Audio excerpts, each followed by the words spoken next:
नमस्कार दोस्तों, स्वागत है आपका एक बार फिर से हमारे इस चैनल सनातन बेला पर। दोस्तों, अगर आप अपने जीवन में कुछ नया सीखना चाहते हैं तो चैनल को सब्सक्राइब जरूर कर लें।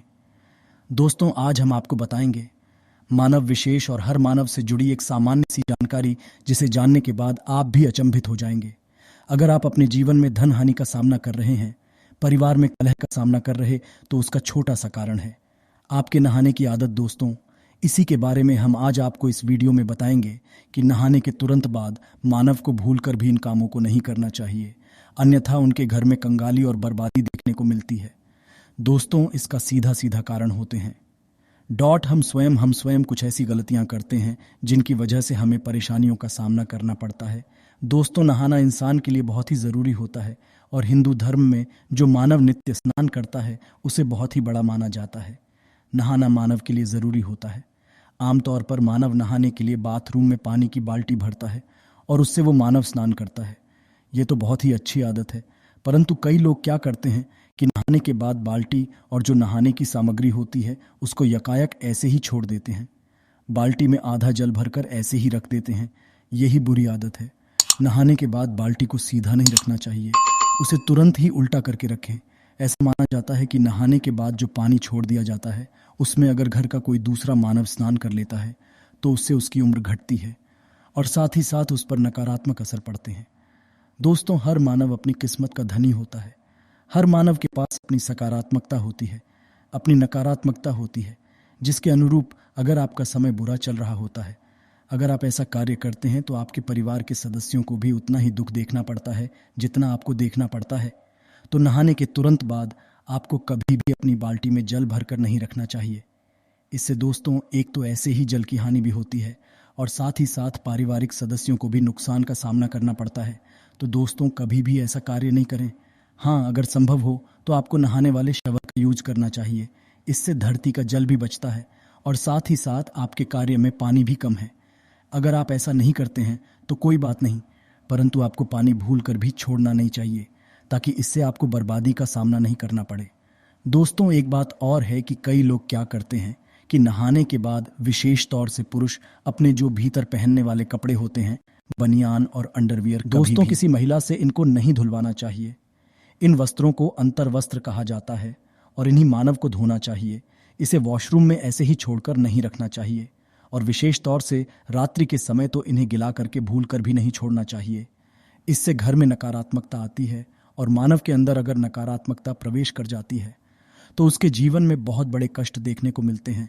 तो दोस्तों, पुरुषों और महिलाओं को भी अपने अंतर वस्त्र स्वयं ही धोने चाहिए।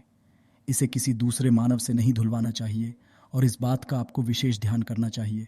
अगली चीज़ की बात करें तो कई लोग क्या करते हैं कि नहाकर आने के तुरंत बाद में वह मानव अपने पैरों को धोते हैं। दोस्तों, आपको भूल कर भी ऐसा नहीं करना चाहिए। नहाने के बाद मन पवित्र हो जाता है और आपको प्रभु भक्ति में मन लगाना चाहिए। आप अपने पैरों को धोकर वापस अशुद्धता का कार्य करते हैं। पैर धोकर आप सोचते हैं मन ही मन कि आप शुद्ध हो गए हैं, परंतु हिंदू धर्म में ऐसा करना वर्जित माना जाता है। धर्म में पैरों से सिर की तरफ स्नान किया जाता है। अगली चीज़ है कि नहाते समय मानव को भूल कर भी मौन होकर नहीं नहाना चाहिए। हिंदू धर्म में ऐसी परंपरा है कि नहाते समय मंत्रों का उच्चारण किया जाता है, हरे भजन का उच्चारण किया जाता है या मन ही मन कोई गाना गुनगुनाते हैं। परंतु जब आप नहा रहे होते हैं तो मौन होकर मानव को कभी भी नहीं नहाना चाहिए। वैज्ञानिक दृष्टि से भी इसे गलत माना गया है। दोस्तों, विशेष तौर से सुहागिन महिलाओं को नहाकर आने के बाद तुरंत सिंदूर नहीं लगाना चाहिए। ऐसा माना जाता है कि कोई महिला ऐसा करती है तो उससे उसके पति की आयु कम होती है।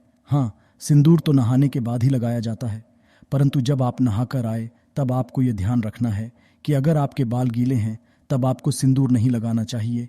ऐसा करके आप सिंदूर का अपमान कर रहे हैं और इसके साथ ही आपके ऊपर नकारात्मक असर आते हैं, नकारात्मक विचार आते हैं, तो आपको इसे लगाने से बचना चाहिए। हाँ, आप उसके बाद लगा सकते हैं। दोस्तों, इसी तरह नहाने के तुरंत बाद आपको कभी भी नुकीली चीज़ जैसे कि नेल कटर का यूज़ हो, शेविंग हो, ये चीज़ें आपको नहीं करनी चाहिए। दोस्तों, ये चीज़ें नहाने के पहले की जाती है। अगर नहाने के बाद आप ये चीज़ें करते हैं तो नहाने का पुण्य आपको प्राप्त नहीं होता है। कई लोग क्या करते हैं कि नहाने के तुरंत बाद अग्नि को स्पर्श कर लेते हैं। नहाने के तुरंत बाद भूखे पेट कभी भी अग्नि को स्पर्श किया जाता है।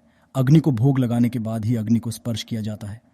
तो दोस्तों, जब भी महिलाएं और पुरुष चाहे कोई भी हो, नहाने के तुरंत बाद आप चूल्हे को कभी नहीं छुए।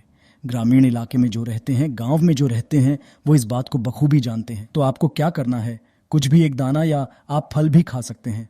उसको खाकर उसके बाद आप चूल्हे को अग्निदेव को हाथ जोड़ने के बाद, माता अन्नपूर्णा से प्रार्थना करने के बाद छू सकते हैं, ताकि आपके घर और परिवार के लिए वो कार्य मंगलमय हो। तो आपको नहाने के तुरंत बाद चूल्हे को छूना नहीं चाहिए। दोस्तों, कई महिलाएं क्या करती हैं कि नहाने के तुरंत बाद श्रृंगार कार्य करती हैं। दोस्तों, हिंदू शास्त्रों के अंदर इसे वर्जित माना गया है। आप कहेंगे कि श्रृंगार तो नहाने के बाद ही किया जाता है, तो आपकी बात बिल्कुल सही है। परंतु नहाने के तुरंत बाद आपको सबसे पहले अपने बालों को सुखाना चाहिए, और अगर आपके खुले बाल हैं तो इसे आपको पहले लेना चाहिए। दोस्तों, ऐसा माना जाता है कि खुले बालों में नकारात्मक शक्ति बहुत ही जल्द प्रवेश कर जाती है, और गीले बालों के साथ में नहीं, बल्कि आपको गीले बालों को सूखा कर ही आपके आगे भले कार्य करने चाहिए। तो अगर आपके बाल गीले हैं, तब आपको कभी भी श्रृंगार कार्य नहीं करना चाहिए, ताकि आपको उसका पुण्य प्राप्त हो, ना कि आपको उसका नुकसान देखने को मिले। कई लोग क्या करते हैं कि नदी स्नान करते हैं, तो आपको यह ज़रूर रखना चाहिए कि जब भी आप नदी स्नान करें, तब नदी का स्नान करने से पहले सबसे पहले आपको अपने हाथों से, आप जब नदी के अंदर प्रवेश करें, तब आपको नदी माता को प्रणाम, और साथ ही अपने स्वास्थ्य की अच्छी मनोकामना मांगने के साथ ही नदी में प्रवेश करना चाहिए। और जब आपका स्नान पूरा हो जाए, तब आपको ध्यान रखना चाहिए कि जल की कुछ बूंदें आपको भगवान सूर्य देव को अर्पित करनी चाहिए। अगर आप ऐसा नहीं करते हैं तो आपको नदी का पुण्य प्राप्त नहीं होता है। शास्त्रों में भी ऐसा कहा गया है कि अगर आप नदी स्नान करने जा रहे हैं तो सबसे पहले आपको नदी माता को प्रणाम करना चाहिए। इसी तरह एक साथ अनेक व्यक्तियों का नहाना वर्जित माना गया है। जी हाँ दोस्तों, नदी स्नान या किसी पुण्य स्थल पर स्नान करना शुभ माना जाता है। उससे आपको सौभाग्य की प्राप्ति होती है। परंतु अगर आप अपने घर में ही स्नान करते हैं, तो अगर आप कहें तो 2 व्यक्तियों को कभी भी साथ स्नान नहीं करना चाहिए, और विशेष तौर से महिलाओं को ध्यान रखना चाहिए। ऐसा माना जाता है कि इससे उनके स्वास्थ्य पर बहुत ही बुरा असर पड़ता है, और साथ ही साथ ऐसा भी देखा गया है कि इससे उनके जीवन में कई तरह के नकारात्मक असर देखने को मिलते हैं। इसी तरह नहाते समय मानव को अपना मुख कभी भी दक्षिण दिशा की तरफ नहीं रखना चाहिए। दक्षिण की तरफ मुख करके कोई भी मानव स्नान करता है तो ध्यान रखें, ये दिशा पितरों की दिशा मानी जाती है। एक ऐसा हुआ तो कोई बात नहीं, परंतु अगर आप ऐसी गलती बार बार कर रहे हैं, लगातार आप ऐसा कर रहे हैं, तो आपके ऊपर पितृदोष हावी हो जाते हैं। तो आपको इससे बचना चाहिए दोस्तों। इसी तरह माना जाता है कि सूर्यास्त के बाद कभी भी स्नान नहीं करना चाहिए। विशेष तौर पर जब सूर्य अस्त हो रहा है, उस समय उसके बाद आप गर्मी की थकान में रहते हैं और कई मानव स्नान करते हैं। अच्छी आदत है, परंतु आपको के समय, जिसको गोधूली बेला कहा जाता है, उस समय विशेष तौर से आपको स्नान करने से बचना चाहिए, अन्यथा आपको कई तरह की हानि का सामना करना पड़ता है। इसी तरह जो छोटे बच्चे होते हैं, छोटे बच्चों को नहाने के तुरंत बाद आपको काला टीका लगाना भूलना नहीं चाहिए। ऐसा माना जाता है कि छोटे बच्चे देवात्मा होते हैं, उनके ऊपर उनके विकार नहीं होते हैं, जिसकी वजह से नकारात्मक शक्तियां उन पर बहुत जल्द हावी हो जाती हैं। तो आपको भूल कर भी उन्हें नहाने के बाद कोरा नहीं रखना चाहिए, तुरंत काला टीका लगा लेना चाहिए, ताकि उनको कभी भी बुरी शक्तियां का सामना न करना पड़े और बुरी शक्तियां उनको कभी भी परास्त नहीं कर पाएं। आज के लिए बस इतना ही। तो दोस्तों, आपको ये जानकारी कैसे लगी, हमें कमेंट में अवश्य बताएं।